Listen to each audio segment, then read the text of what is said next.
Hello and welcome into another episode of Cheerful by Choice. Now, today I'm going to have a little bit more serious of a talk because I've been thinking and doing a lot of research. And, I thought, is it really possible? People have come to me and said, really, you get to choose to be happy? What if you're at war, which we are? And I thought, well, what if I was in Ukraine? What if all this crazy was actually in my backyard? Which is not, which I'm very grateful for. But I do have feelings and concerns for those in those areas and in that state of stress. We'll just call it stress for lack of better word, because there's so many words that could describe war. And it's just heart-wrenching, right? So how do you choose to be happy? And can you really honestly choose cheerfulness and hope in war times? And the answer is yes. The answer is yes. And I'll share with you why. Viktor Frankl, he was imprisoned in the Nazi camps and he lived through it. And he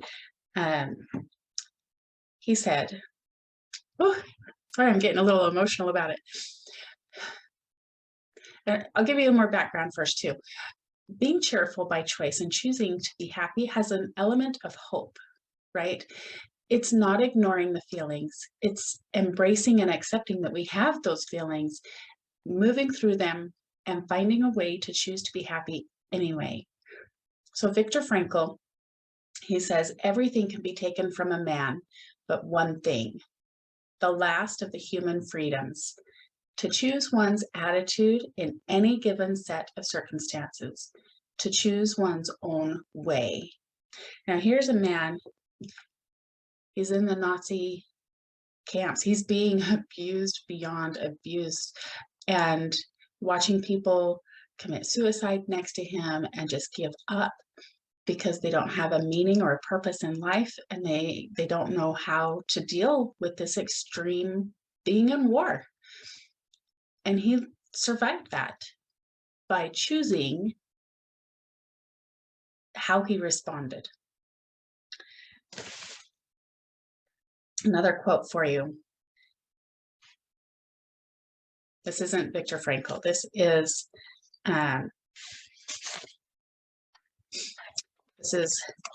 Nelson, President Nelson. The joy we feel has little to do with the circumstances of our lives and everything to do with the focus of our lives. So how do we focus and choose even when it's extreme and we're at war? And it begins with knowing at our core that we have a purpose. Now, being at war, I think, what if I was in Ukraine? How could I be happy in that set of circumstances? Pure evil coming at you. Nowhere to, how do you deal with that? There's two sides of every coin, right?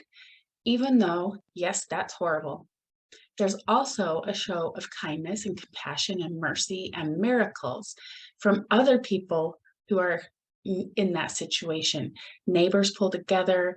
I remember reading about someone who had a food storage that he's able to share.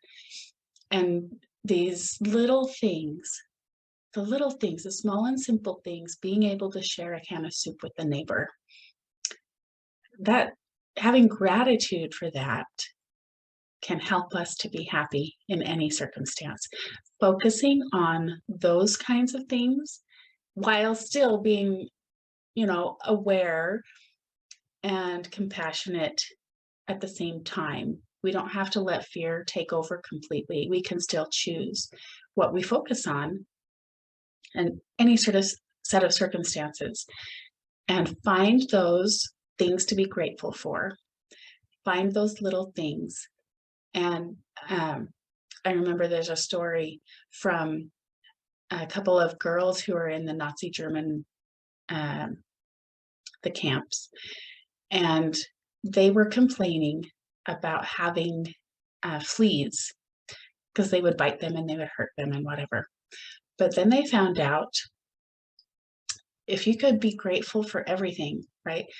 Ew, we've got fleas in our camp. That's really gross. and painful.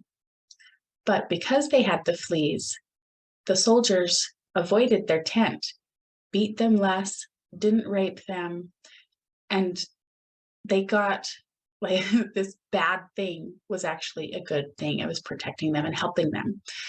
As we can find good in everything. I'm not saying it's easy. It can be a little bit of work to try and find something to be grateful for, but when we find it, hold on to it and focus on it. And so we want to do the scoop and save. We thank you, we pull it in and let it settle into our heart. And we sit with it, all the little things that we can possibly be grateful for, and keep that hope that there is good still. Yeah, there's bad in the world, there's evil in the world, but there is also good. And there's a lot of good people. So I want to read that quote by Viktor Frankl again, because he he lived through it. He did it. And then he turned it into a psychology theory of what motivates the human race. And how can we turn all of this experience into something good to benefit other people? I just love his example in his life, and he's passed away several years ago now, but he said, everything can be taken from man, but one thing, the last of the human freedoms, to choose one's attitude in any given set of circumstances, to choose one's own way. And he also said, when we are no longer able to change a situation, we are challenged to change ourselves. And we can do that. He lived through it, he did it. And I just encourage us all to keep that hope, because that's really what choosing to be cheerful is having an element of hope and trusting that even though there's bad happening, there's also good happening, and we can change ourselves to be even better. You're worth it. You're amazing. You're awesome.